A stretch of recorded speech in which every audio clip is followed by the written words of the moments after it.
নমস্কার বন্ধুরা, মথুরার প্রাণানন্দ শহরে অর্জুন বাস করত, যে নিজেকে আর্থিক স্থিতিশীলতার নিরল সাধনায় ধরা পড়েছিল।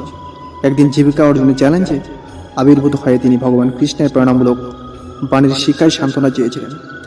এক সন্ধ্যায় অর্জুন যখন পবিত্র যমুনা নদীর ধারে বসেছিলেন, তখন গোবিন্দ নামক একজন জ্ঞানী ঋষি তার কাছে আসেন।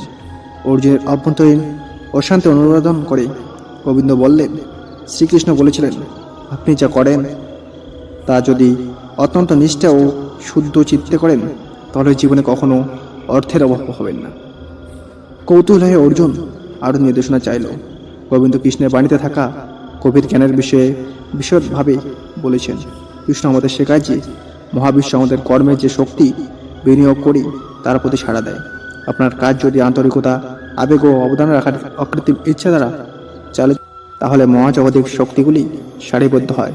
সম্পদ সহ জীবনের প্রতিটি ক্ষেত্রে প্রযোজ্য নিশ্চিত করুন। গোবিন্দ কৃষ্ণের বাণীর একটি শ্লোক শেয়ার করেছেন, আপনার শ্রমের ফলে প্রতি অশক্তি ছাড়াই নিষ্ঠার সাথে আপনার কর্তব্যগুলি সম্পাদন করুন। সারমর্মটি উদ্দেশ্যের বিশুদ্ধতা এবং প্রতিটি কাজে আপনি যে উৎসর্গ নিয়ে আসেন তার মধ্যে রয়েছে। এটি করার মাধ্যমে আপনি আপনার মধ্যে শারীরিক সমৃদ্ধির আমন্ত্রণ চান। এই কথাগুলো দ্বারা অনুপ্রাণিত হয়ে অর্জুন ধন সম্পদের সাধনা থেকে তার কাছে শ্রেষ্ঠতার দিকে মনোনিবেশ করার সিদ্ধান্ত নেন।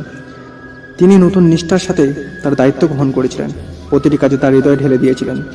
এটি তার কাজে ব্যক্তিগত প্রকল্প এবং অন্যদের সাথে মিথস্ক্রিয়া হোক না কেন, অর্জুন আন্তরিকতা এবং আবেগের সাথে সবকিছুর সাথে সংযোগ করেছিলেন। সময়ের সাথে সাথে অর্জুনের পরিবর্তিত মানসিকতার প্রবল প্রভাব স্পষ্ট হয়ে উঠল। সুযোগ তার পথে প্রভাবিত হয়েছিল এবং তার প্রচেষ্টার ফল দিয়েছে।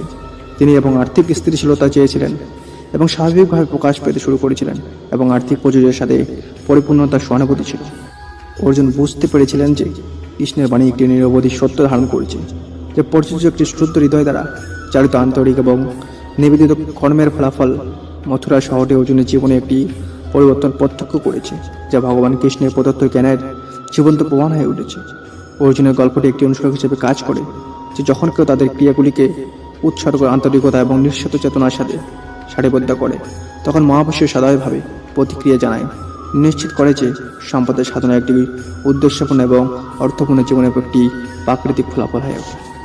সো বন্ধুরা, এরকম আকর্ষণীয় ভিডিও পেতে চ্যানেলটি সাবস্ক্রাইব করে পাশে থাকুন। জয় হিন্দ, বন্দে মাতরম, ভারত মাতা কি জয়।